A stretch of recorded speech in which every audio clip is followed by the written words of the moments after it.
while you're going through your pregnancy, were headaches still an issue?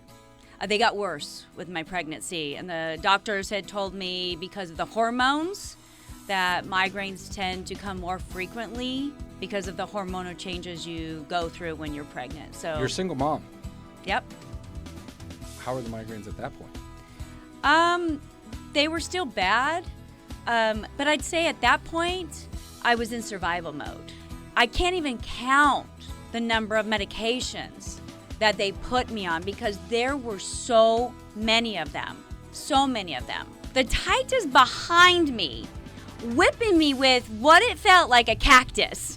Like literally, like a cactus on a rope. And he's whipping my back and I'm just screaming, going, what in the hell is going on, you know? Since July of last year, I have been gluten-free, dairy-free, and oil-free.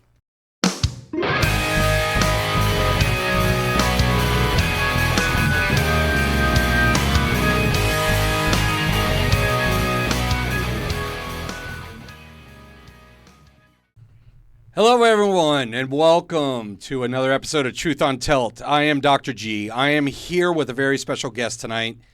She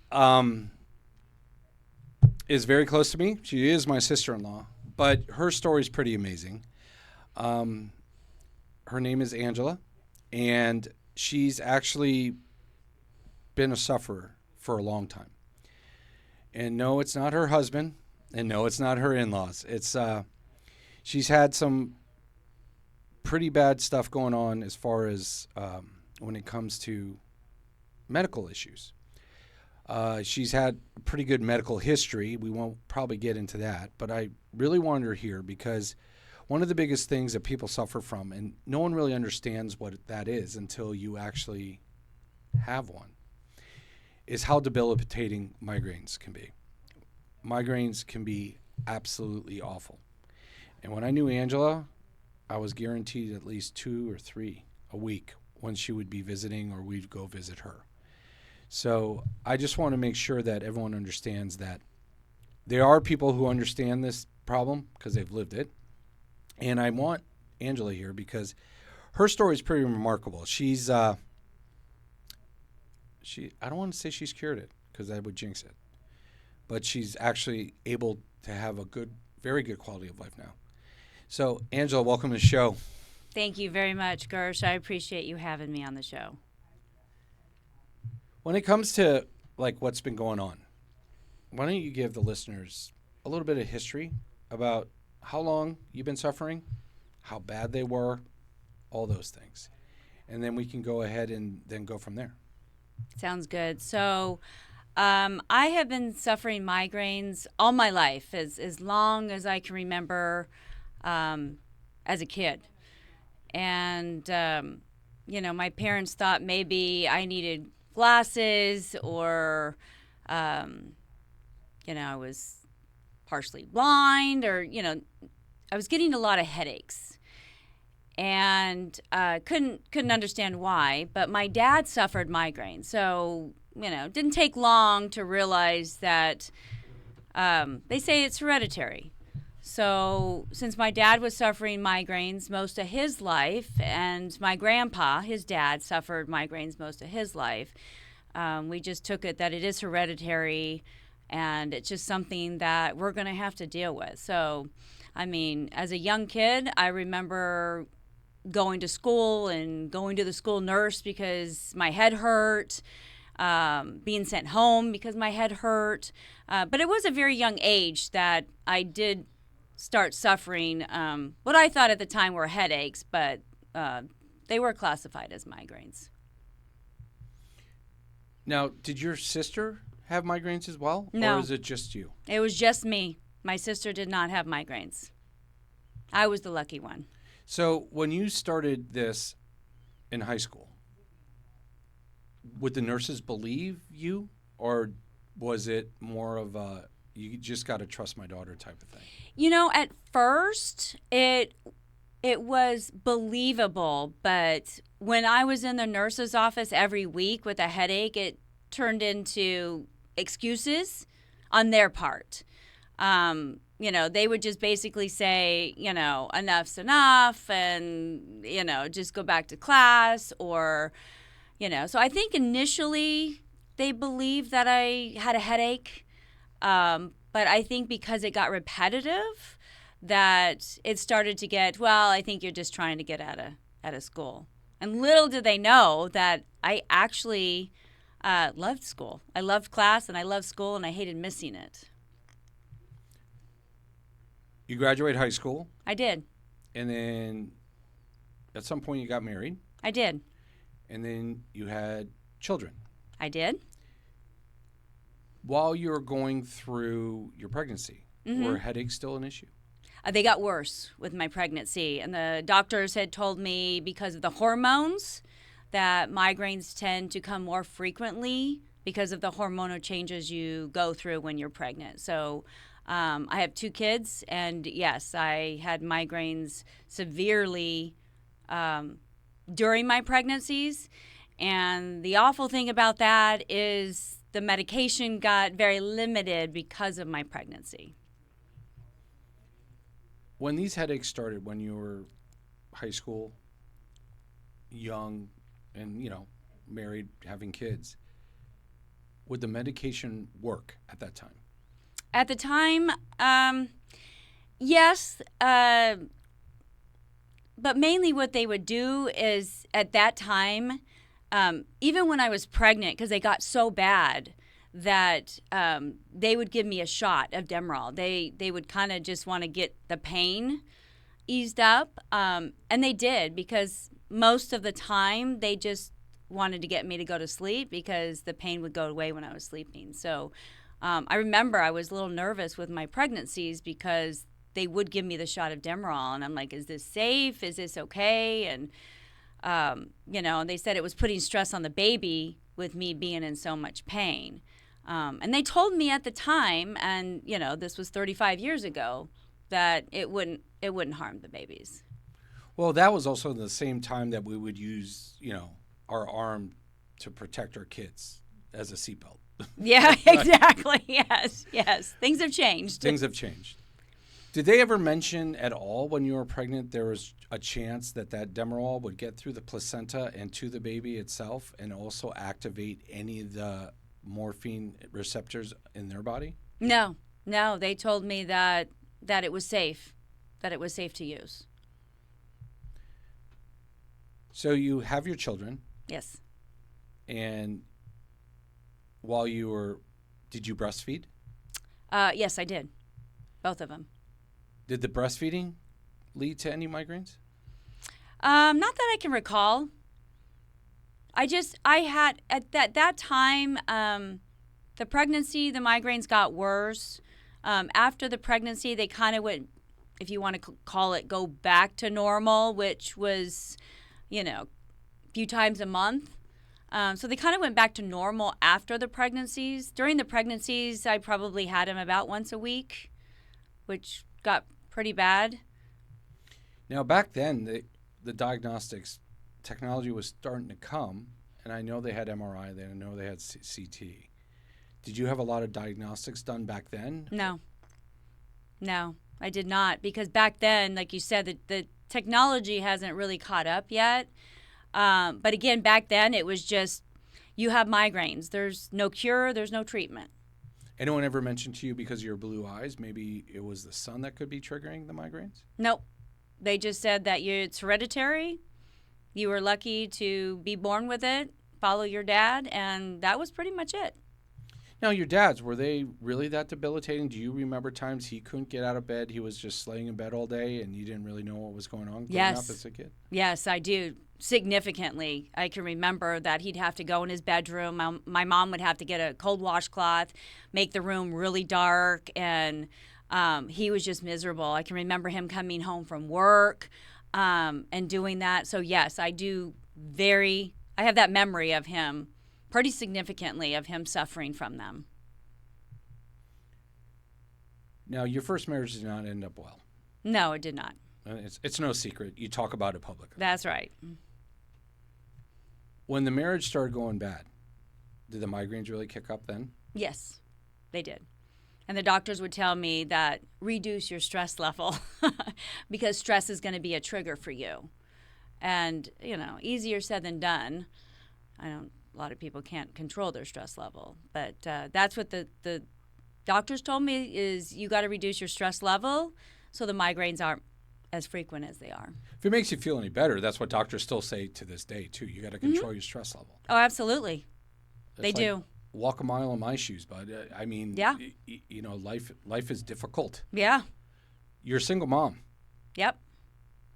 How are the migraines at that point? They were still bad, but I'd say at that point I was in survival mode too. Like I had 2 little humans that I needed to be responsible for, so they were there full time. Yeah, full time, and they were still there, but I had to muscle through to make sure that my kids were taken care of, and so they were there. And at that time, too, being a single mom, I was afraid to take any medication because if my kids woke up in the middle of the night and I'm, all looped up on pain meds and I can't wake up or hear them. So I stopped taking the so-called pain meds that they gave me for the migraines because I didn't want to take the chance of missing something with my kids. When you had your bad days, though, did you have anyone to lean on to help you with the kids? Were there people that would step up and help you out? My parents, if I didn't have my parents at that time, I don't know what would happen. I would call them up and let them know that I'm in a full-blown migraine, and in a heartbeat, they would be at my door taking my kids and just letting me sleep it off and rest. And they were amazing. If I didn't have them, I don't know what I would have done, but they were a tremendous help when I got the migraines because they knew that I couldn't take the medications with the kids. So they were a big help, very, very big help during that time. How much did you miss of your kid's life growing up because of migraines? I did my best to muscle through their baseball games and softball games and school functions. But there were times where like they're so debilitating, like you just can't get out of bed. Like the pain is real. Like the pain, I want to describe that you just want to die. Like it's bad. It's just you can't imagine doing anything but just trying to get through the pain. So percentage-wise, I don't know how much time I lost, but I do know that I lost time, important stuff with my kids. For the most part, try to muscle through, but there are times where there was no way the pain was too bad. Okay, let's talk about the pain. You brought it up. Yeah. Okay. Childbirth or migraine, which is worse? Migraine. By far. And the problem with the migraine is no matter how you lay, no matter how you stand, no matter how dark the room is, how bright the room is, you don't get relief? Or what was your go-to at that point to give yourself relief other than medication? The dark room, definitely noise, definitely cold washcloth, on my forehead and on the back of my neck. My migraine stemmed on the right side always, so it was always over here that it was really pounding. But there were times that I would take the washcloth and huck it across the room because nothing was working. And, I would just lay there just holding my head and just praying to God, please make the pain go away. Please make the pain go away. But the dark room, because lights really activated it, noise really activated it. So dark room, noise, and, just a cold washcloth to try to cool my head down. A lot of people vomit with migraines.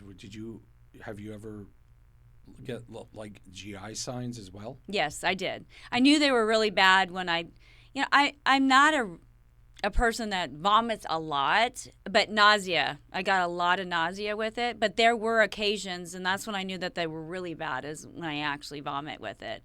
But the nausea definitely comes, with the migraines, and I think the nausea is a lot of it was because of the pain. You're just in so much pain. Kids are off, right? Yep. You're remarried, happily married. Yep. To When a you- wonderful man. When you were dating, Yeah. how long till he really knew about your migraine issues? It's a good question. I do remember there was a time early in the relationship that we did go out to dinner, and I started getting, a migraine, and he was like, you okay? And I'm like, yeah, I'm fine. And by the time we got back to his apartment, it was like, I have to lay down. Like I not feeling really good, and I told him I get migraines, and I need to lay down. So I lay down, and it got so bad that I'm screaming, like just screaming that I'm in so much pain, and he didn't know what to do. Like he was just like, tell me what to do. Like you can tell that he was frantic, because he was like, it was almost like he was looking at an alien just coming out of outer space, because it was like, I don't know what to do. Tell me what to do. And you're in so much pain that you're just sitting there just grimacing and crying and screaming, and and I mean, I couldn't even tell him. I was like, give me a washcloth, but he's just running around like just frantic. Like, I don't know what to do. I don't know how to help you.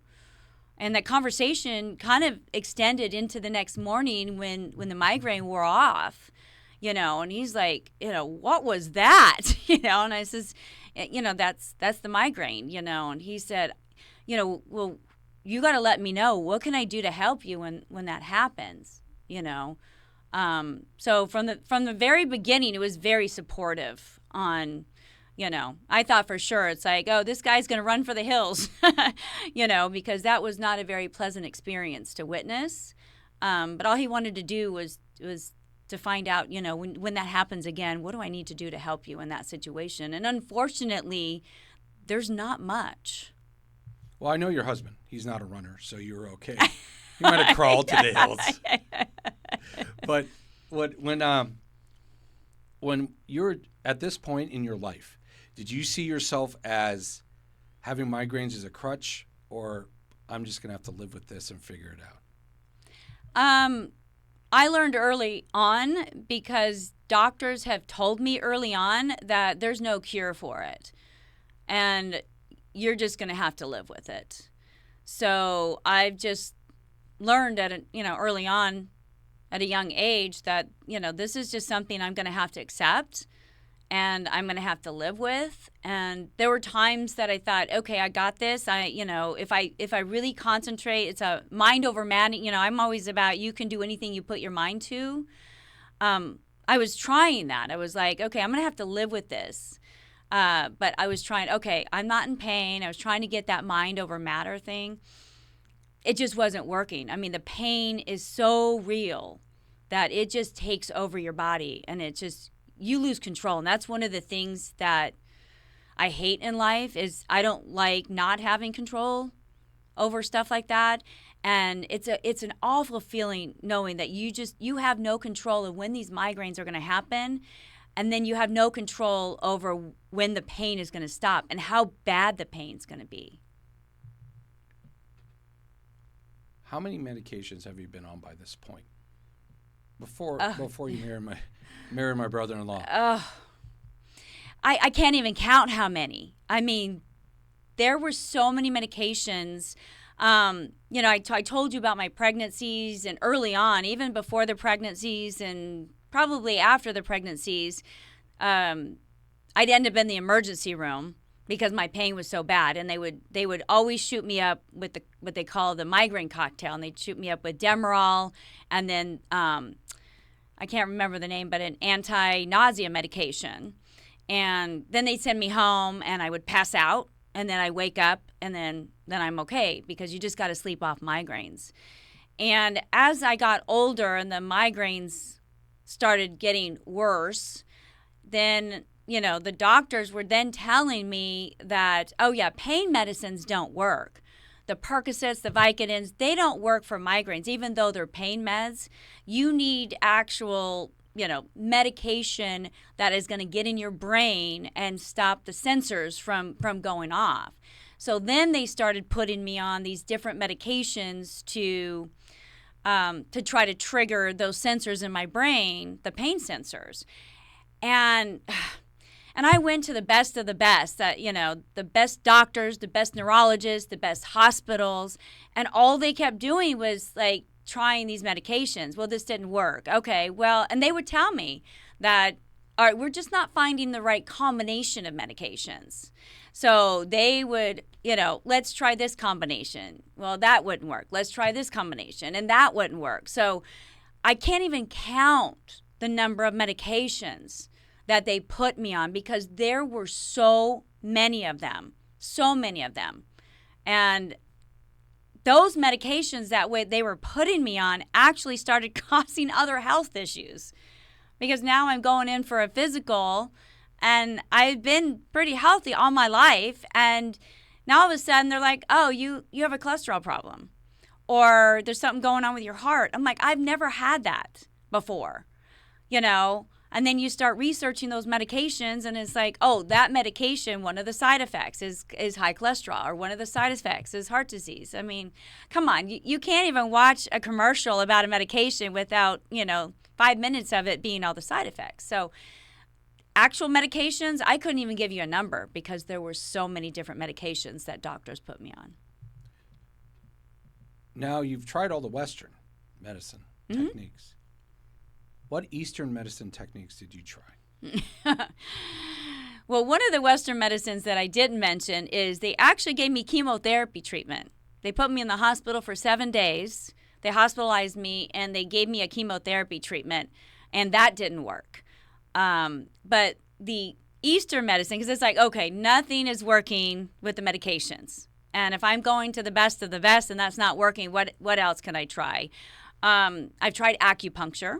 And I found an authentic Chinese doctor, didn't even speak English. I literally had to show him a picture of the brain to tell him that I have pain, and so I tried acupuncture for a couple of months.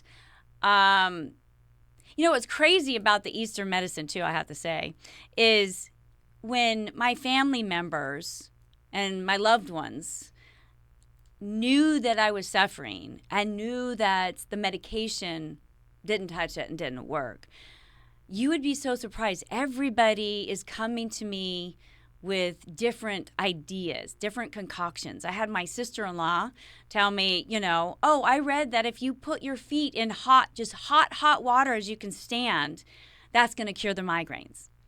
And I tried it. I had my niece tell me, oh, I heard if you pierce a certain part of your ear, that's going to, cure your migraines. It's so crazy. My daughter, who lives in Colombia, they do ayahuasca out there. And I was dead set against doing ayahuasca because I visited her a couple times. And she would, hey, I said, no. That's fine. You do it. But I didn't care to do it until my migraines got so chronic. Chronic meaning I had pain 24/7. I woke up with the pain. I went to bed with the pain. And I just tried to do whatever I can to manage it, during the day. But it got so chronic and so bad. My daughter ended up, getting married in Colombia, in the Amazon jungle, where they actually grow the plants of the ayahuasca.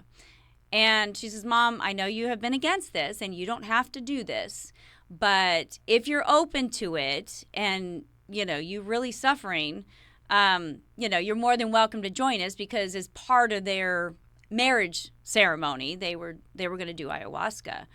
Thought about it, and I thought, you know what?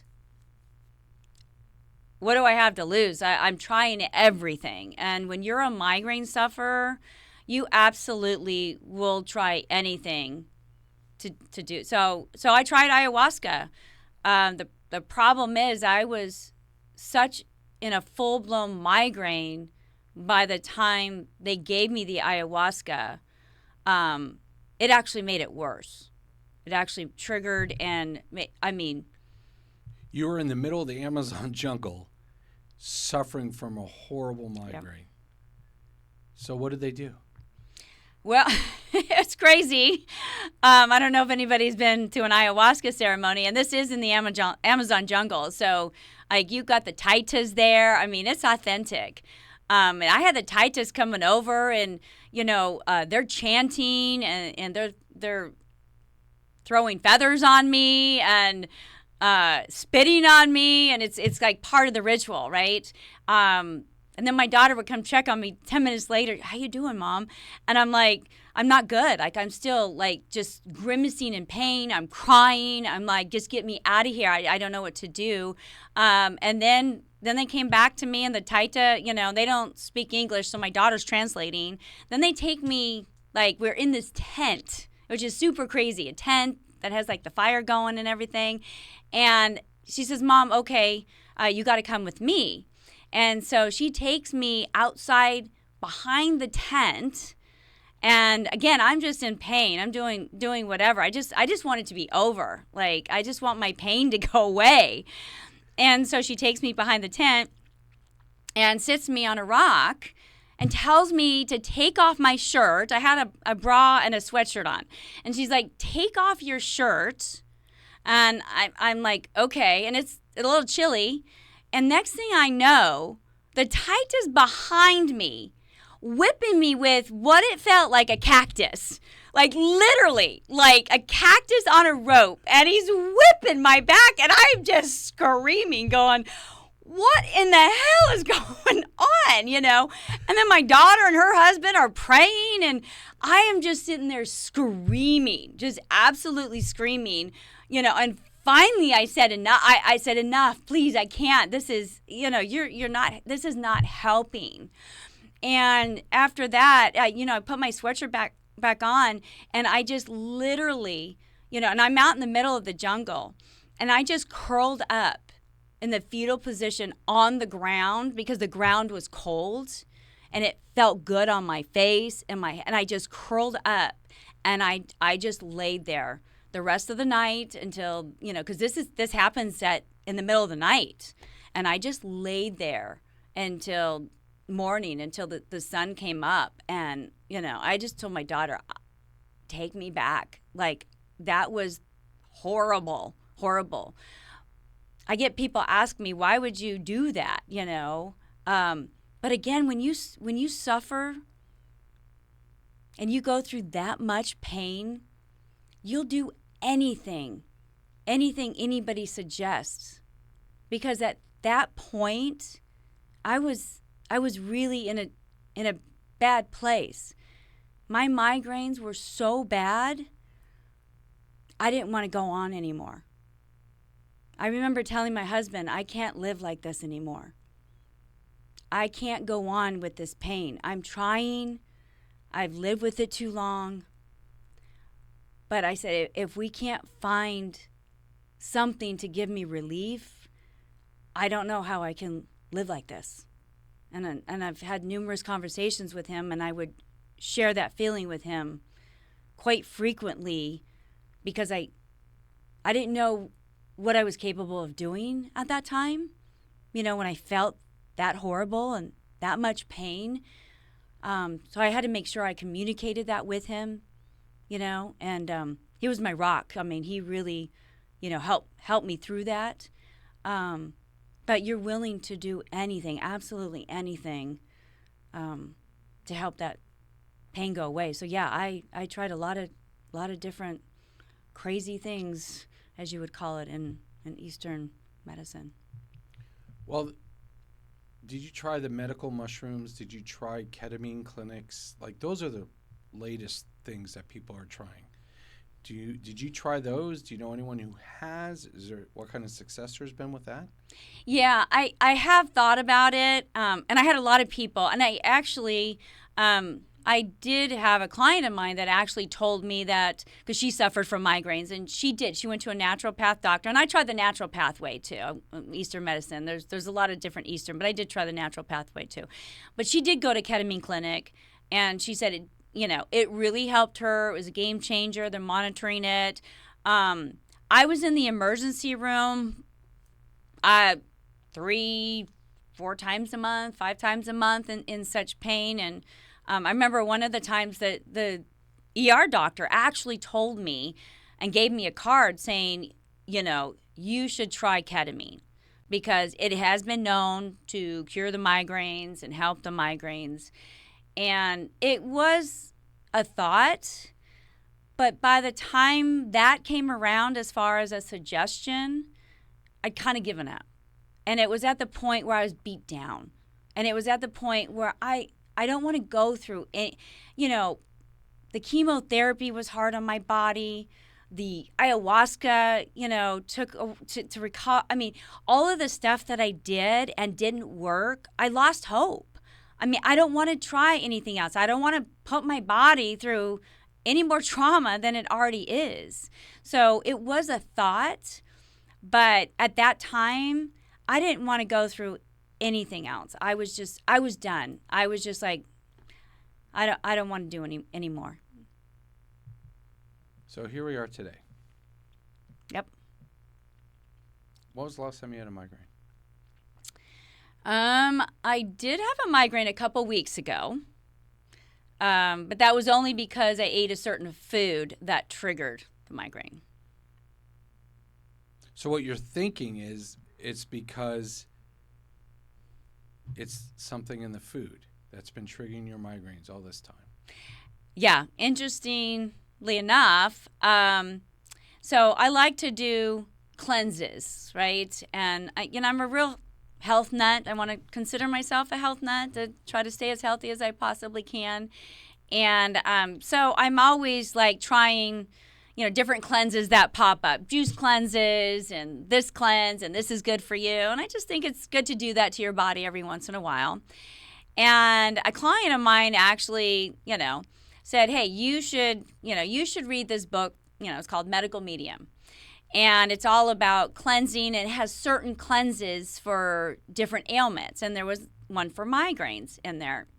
And so I read it, and then I actually did the cleanse and felt fantastic. And it wasn't just your normal juice cleanse. It's actually, you're eating fruits and vegetables. Pretty much that's all you're doing is you're cleansing your body from everything else. You're just eating all natural fruits and veggies. And it's a 9-day cleanse. And first time I did it, I feel good, right? I felt good during the cleanse, and then go back to normal eating after that. But the migraines never went away. I mean, they just never went away. And when my mother died about 8 years ago, my migraines got really chronic again, like chronic to where I had them 24/7. And so I was living with the chronic pain for the past 8 years. And I was still doing these cleanses, right? Still feeling good, but going back to normal foods. Well, last year, my dad got diagnosed with cancer.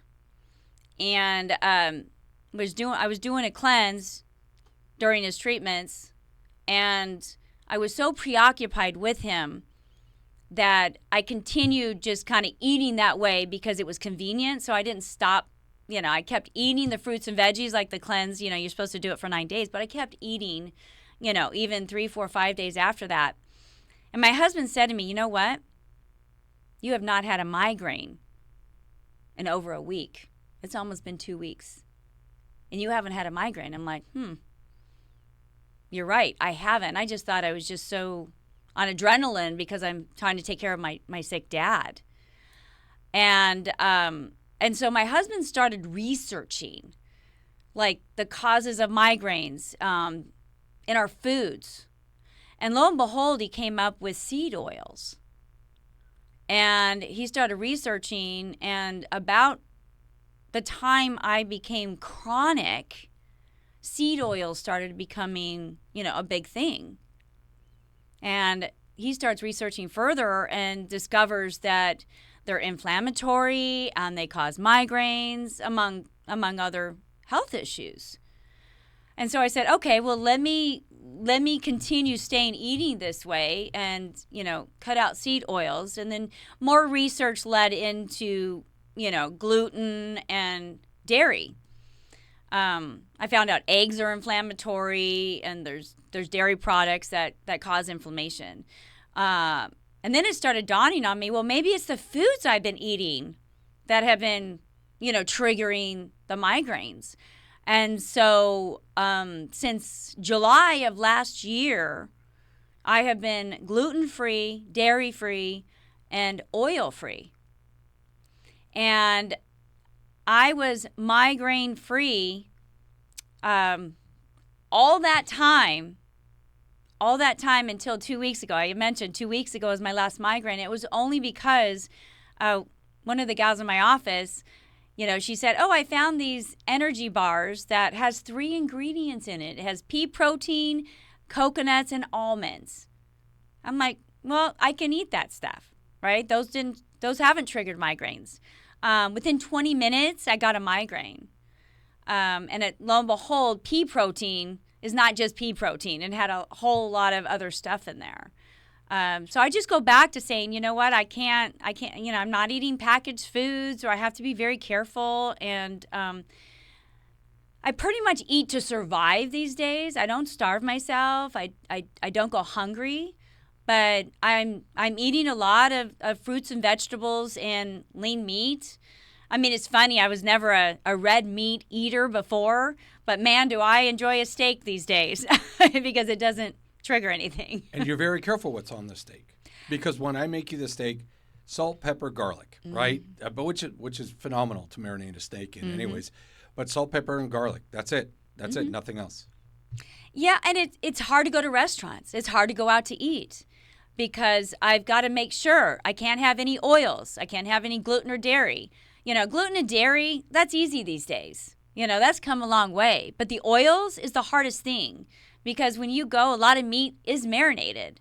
So there's times where we'll go out to dinner and I can't eat or I'll just have like a dry salad, and I'm spending like $25 for lettuce. I'd rather just go home. So it's definitely been a lifestyle change because we don't go out to eat as often. And I cook a lot more because I make my own stuff. I make my own food constantly because it's hard to trust, anyone else that they're not going to slip something or not realize the importance of it. But it sure beats the alternative. I'm telling you, those of you that suffer migraines out there, you'll do anything. You'll go to any ends of earth to do whatever it takes to. And that's what I do. I mainly cook my own food. When I go on vacation or I go on trips, I'm bringing my own snacks. I'm bringing my own food as much as I possibly can.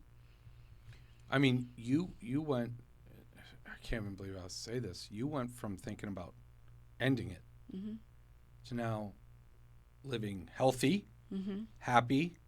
Yeah. 1 migraine in how many months? 8, 9 months. 8, 9 months. Yeah. And that just goes to show you that migraines are frustrating because no one really knows. But never give up on yourself.